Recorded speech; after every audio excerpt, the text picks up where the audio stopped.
Now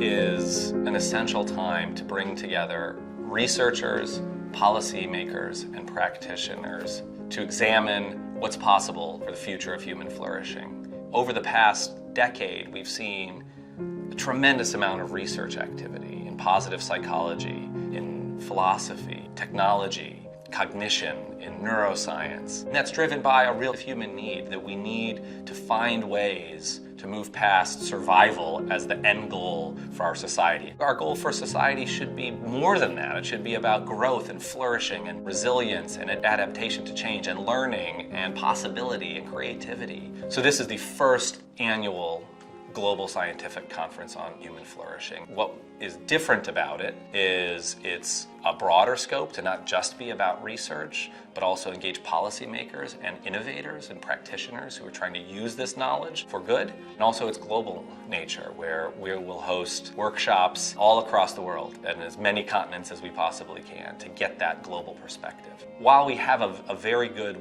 working definition of some of the major dimensions of flourishing, there are some clear gaps. Flourishing isn't a static thing. What may be flourishing and what matters for flourishing in adolescence may be different from middle age. So we lack that kind of nuanced understanding of the life course. Another knowledge gap that we have is we don't really understand how core aspects of human experience like suffering and adversity and problems and challenges can actually create the conditions for future growth.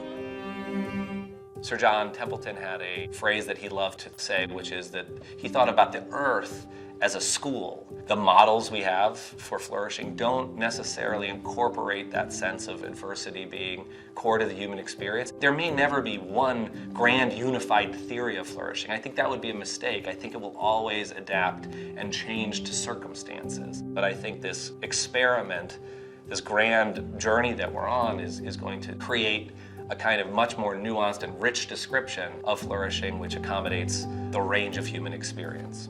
I see this conference as the can't-miss opportunity for sharing the most fascinating and important discoveries in human flourishing. And so we can expect a tremendous focus on new data that you need to know about. We can also expect an aspect of celebration, so that we are celebrating that this community has come together and realized that as much intellectual and financial horsepower that we've applied to many, many other subjects should be applied to the topic of flourishing. It is the most important topic of our time. So one of the things we want to get past is thinking about flourishing as this idealized set of concepts which have no real purchase in the real world. What you can expect is this really global dialogue in a virtual plenary fashion to showcase the best new ideas in flourishing. You will also have a number of workshops which will be held in person in various locations around the world that are all happening simultaneously.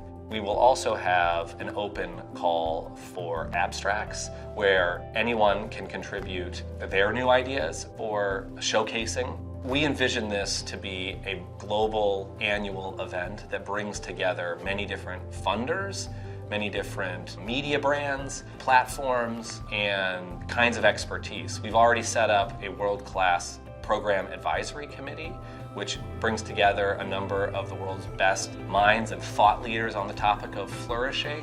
We see this as a broad community. It's not something that's solely owned or something that is solely focused on the Templeton Foundations. We want this to be something that's a broad tent that anybody who's interested in the topic can contribute to in the future.